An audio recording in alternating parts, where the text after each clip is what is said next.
Hello friends, welcome to our channel. तो दोस्तों, आज से हम यहाँ पर महाभारत बैच की जो मानसिक अभिरुचि की बुकलेट है उसको यहाँ पर पढ़ने वाले हैं। इसमें बेसिकली आपको टॉपिक वाइज एमसीक्यू फॉर्मेट में प्रश्नोत्तर दिए गए हैं, जिसमें कि आज का जो हमारा सबसे पहला टॉपिक है वो है जनहित। तो चलिए हम जनहित के बारे में कुछ महत्वपूर्ण प्रश्नोत्तरों को यहाँ पर देख लेते हैं।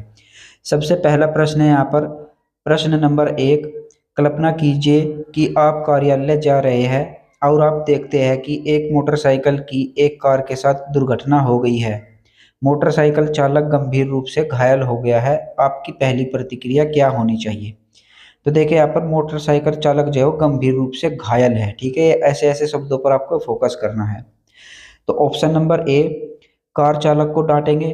क्या आप सबसे पहली प्रतिक्रिया यही देंगे कि हम पहले आप कार चालक को डांटेंगे कि आपने एक्सीडेंट क्यों किया? ऑप्शन नंबर बी, पुलिस को सूचित करेंगे। क्या सबसे पहले आप पुलिस को सूचना देंगे? ऑप्शन नंबर सी, मोटरसाइकिल चालक के पते को खोजेंगे। ऑप्शन नंबर डी, एम्बुलेंस को बुलाएंगे। तो सबसे पहले आपकी प्रतिक्रिया जो होनी चाहिए वो एम्बुलेंस को बुलाना होनी चाहिए, क्योंकि वहां पर जो साइकिल चालक है वो गंभीर रूप से घायल है और घायल का सबसे पहले इलाज कराना बहुत जरूरी है। इसलिए आपको सबसे पहले एम्बुलेंस को बुलाना होगा। तो इसलिए इस प्रश्न का बिल्कुल सही जवाब हो जाएगा ऑप्शन नंबर डी। अगला प्रश्न है यहाँ पर प्रश्न नंबर 2।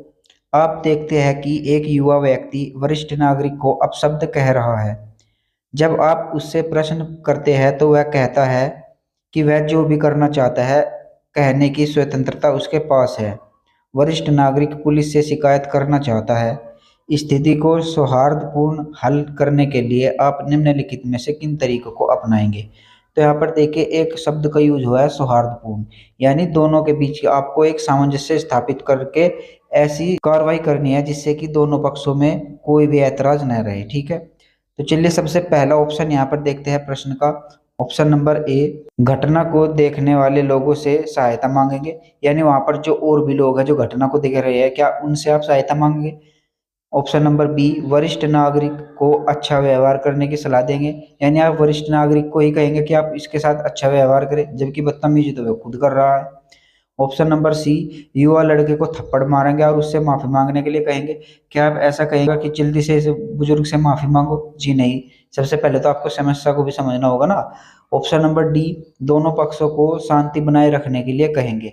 तो इस प्रश्न का बिल्कुल सही जवाब ऑप्शन नंबर डी हो जाएगा। आप दोनों पक्षों को शांति बनाए रखने के लिए कहेंगे और उनसे आराम से बातचीत करेंगे, मैटर को समझेंगे, फिर उनके बीच सामंजस्य स्थापित करेंगे। ठीक है, तो इस प्रश्न का सही जवाब है ऑप्शन नंबर डी।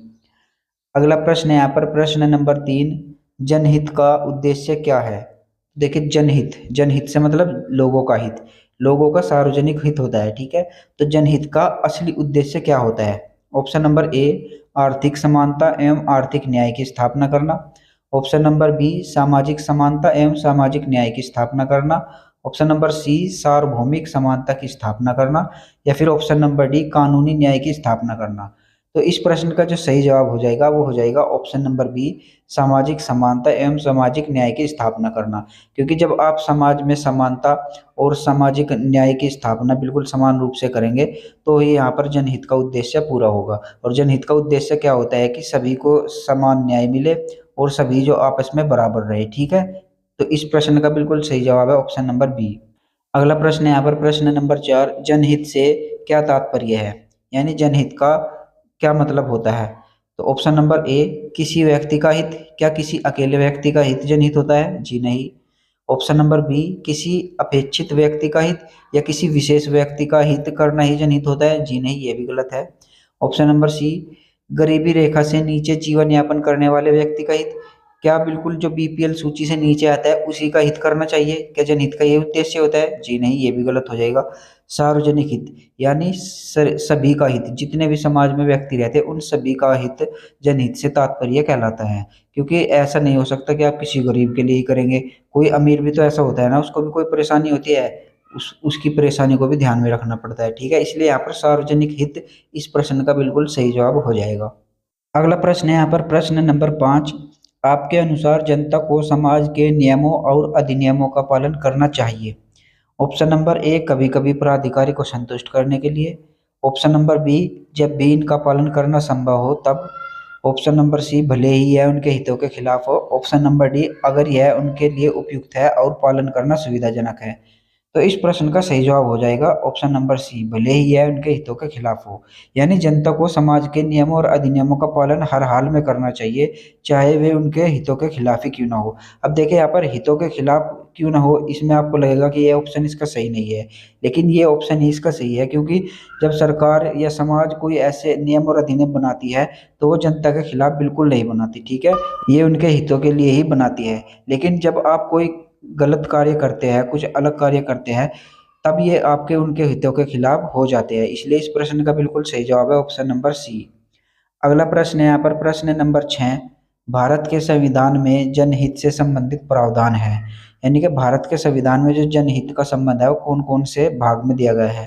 तो देखिए मूल अधिकार में जनहित से संबंधित है, और राज्य के नीति निर्देशक तत्व ये भी जनहित से संबंधित है, क्योंकि मूल अधिकारों में नागरिकों को मूल अधिकार दिए गए हैं जो कि उनके हितों के लिए है। और राज्य के नीति निर्देशक तत्व जो है, इसमें सरकार जनता के लिए बहुत कुछ करती है, इसलिए राज्य के नीति निर्देशक तत्व भी जनहित से ही संबंधित है। तो इसलिए इस प्रश्न का बिल्कुल सही जवाब हो जाएगा ऑप्शन नंबर डी, विकल्प बी एवं सी दोनों, ठीक है। अगला प्रश्न है यहाँ पर प्रश्न नंबर 7, सामान्यतः जनहित को संपोषक माना जाता है। तो जनहित को जो संपोषक माना जाता है वो मानव अधिकारों का माना जाता है, ठीक है। इस प्रश्न का बिल्कुल सही जवाब है ऑप्शन नंबर सी। अगला प्रश्न है यहाँ पर प्रश्न नंबर 8, जनहित की अवधारणा को स्पष्ट एवं सर्वमान्य बनाने हेतु क्या आवश्यक है।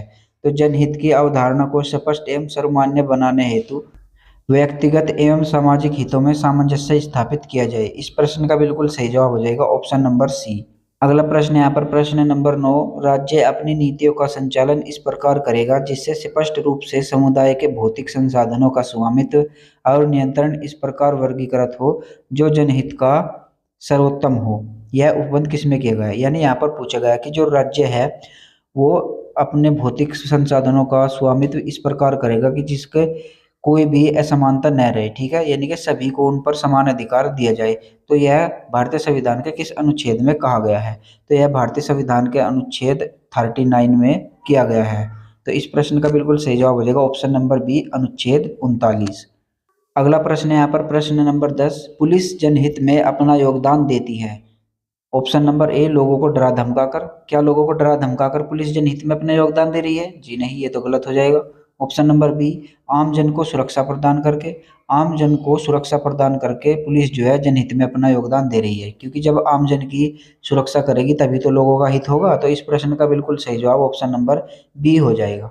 अगला प्रश्न है यहाँ पर प्रश्न नंबर 11, राज्य जनहित के लिए ऐसी आर्थिक, राजनीतिक और सामाजिक व्यवस्था करे जिससे न्याय परिलक्षित हो, यह उपबंध किया गया है। तो भारतीय संविधान के अनुच्छेद में यह उपबंध कौन से अनुच्छेद में किया गया है जिसमें जनहित के लिए आर्थिक, राजनीतिक और सामाजिक व्यवस्था करे जिससे न्याय परिलक्षित हो सके, यानी कि न्याय की बिल्कुल सही अवधारणा यहाँ पर स्पष्ट हो सके। तो इस प्रश्न का बिल्कुल सही जवाब हो जाएगा ऑप्शन नंबर ए, भारतीय संविधान के अनुच्छेद 38 में राज्य को यह अधिकार दिया गया है कि वह जनहित के लिए आर्थिक, राजनीतिक और सामाजिक व्यवस्था करे जिससे कि न्याय परिलक्षित हो सके। तो इसलिए इस प्रश्न का बिल्कुल सही जवाब हो जाएगा ऑप्शन नंबर ए।